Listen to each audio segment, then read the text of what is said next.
Existem vários conceitos de ejaculação precoce. Ejaculação precoce, assim, para dar uma ideia geral, existem relatos da mitologia grega sobre a ejaculação precoce. E de lá para cá, poucos não se chegou a um consenso em relação à ejaculação precoce. Na verdade, vários estudiosos tentaram definir a ejaculação precoce, Master Johnson e muitos outros estudiosos da disfunção sexual masculina. Hoje, a Associação Americana de Psiquiatria já incluiu a ejaculação precoce como uma patologia, ela faz parte do contexto das doenças internacionalmente conhecidas. Então, a definição que a associação determina é que é a ejaculação que ocorre antes ou depois da penetração, né, de uma forma recorrente, após um estímulo sexual, sem que o indivíduo assim o deseje. Então, é uma ejaculação de uma forma descontrolada, em que o indivíduo não consegue ter o controle total daquele evento. Na verdade, a ejaculação precoce ela é determinada por ejaculação antes ou após a penetração. Os autores, vários estudiosos, inclusive Master Johnson determinava que a ejaculação precoce era aquela ejaculação cujo resultado não deixava que a parceira tivesse o orgasmo, em 50% das ocasiões, o que é uma coisa que depois determinou-se ser com dois erros muito graves. Primeiro, que ele determinava que a metade das mulheres não tinham direito de ter o orgasmo. Segundo, que além do homem, a mulher também pode ter uma disfunção sexual. E aí ele não pode determinar a ejaculação precoce baseado na parceira. Outros estudiosos determinaram as incursões do pênis na vagina. Uns determinavam que após 8 incursões, outros após 7 incursões. E isso nunca chegou a ser um consenso. Autores mais modernos determinaram o tempo. 5 minutos, 6 minutos, 4 minutos e até 3 minutos para determinar que o indivíduo tem ejaculação precoce. Na verdade, o indivíduo, a menos que ele tenha uma lesão neurológica, ele pode ter uma ejaculação sem ter orgasmo. Mas ela sempre está ligada ao orgasmo. Na verdade, a ejaculação ela tem duas fases, né, basicamente. Ela tem a fase da emissão, quando após o estímulo o espermatozoide migra do testículo para as vesículas seminais, e a expulsão, que seria aquela contração em que o sêmen sai da vesícula e é expulso na uretra. A ejaculação, ela não tem tempo determinado, entendeu? Não é raro você atender um paciente que chega dizendo que tem ejaculação precoce. Por quê? Porque no passado ele demorava 20 minutos, meia hora, e agora está demorando 10 minutos, 15 minutos. Então, há pessoas que demoram bem menos e não acham que tem ejaculação precoce. Então, isso é uma coisa muito relativa. O sexo é uma coisa muito do casal, é uma coisa muito variável e não existe um padrão. O padrão quem determina é o casal. Então, ele pode ter uma ejaculação de 10 minutos com um prazer total dos dois. E pode ter uma ejaculação de meia hora. Às vezes os homens se prendem ao tempo da ejaculação e esquecem que não é só o coito que causa a satisfação no sexo. Então é por isso que hoje existe a Associação Internacional para a Medicina do Sexo, Medicina Sexual, que é a ISSM. Por quê? Porque não é só a ejaculação, existem vários fatores que são estudados hoje. Então há autores que determinam que a ejaculação precoce seria aquela que ocorre antes de 8 minutos do coito. Outros determinam 7 minutos. Já existem autores europeus que determinam 5.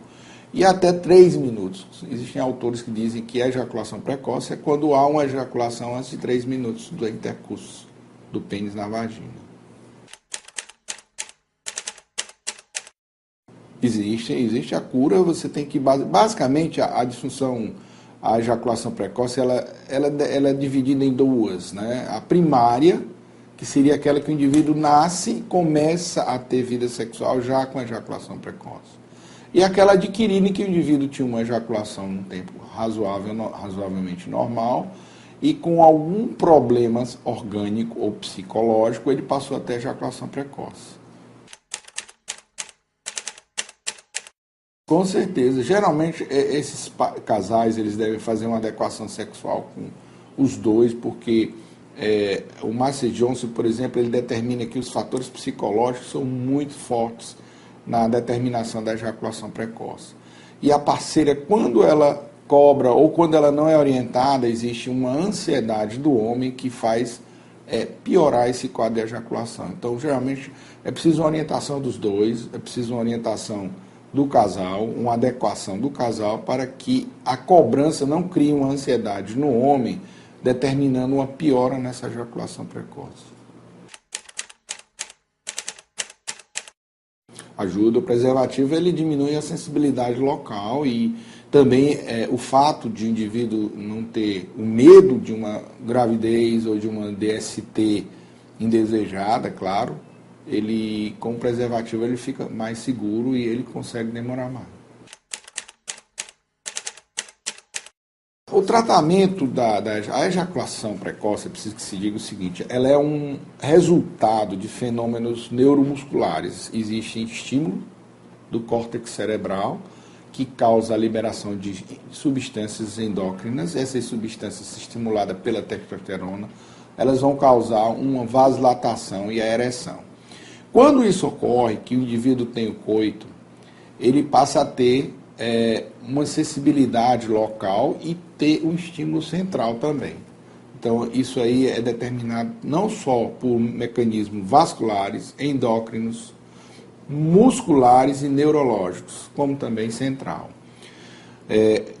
Para você corrigir essas ejaculações, é preciso que você tenha em mente a causa daquilo. Se o indivíduo tem, por exemplo, uma hipersensibilidade no pênis, realmente pode ser usado algum tipo de anestésico, um gel. Existem substâncias que são anestésicas, como a pilocarpina, pode ser usada no local para causar diminuir a sensibilidade. Isso deve ser feito com orientação médica, porque se o indivíduo permanecer com aquele gel, ele vai também adormecer a parceira, e aí o resultado não é satisfatório.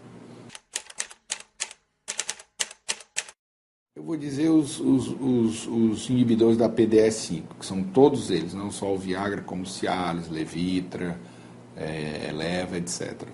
Esses inibidores da PDE5, eles vão fazer o que? Como eles vão atuar? Eles não vão causar uma ereção no ser humano, no homem.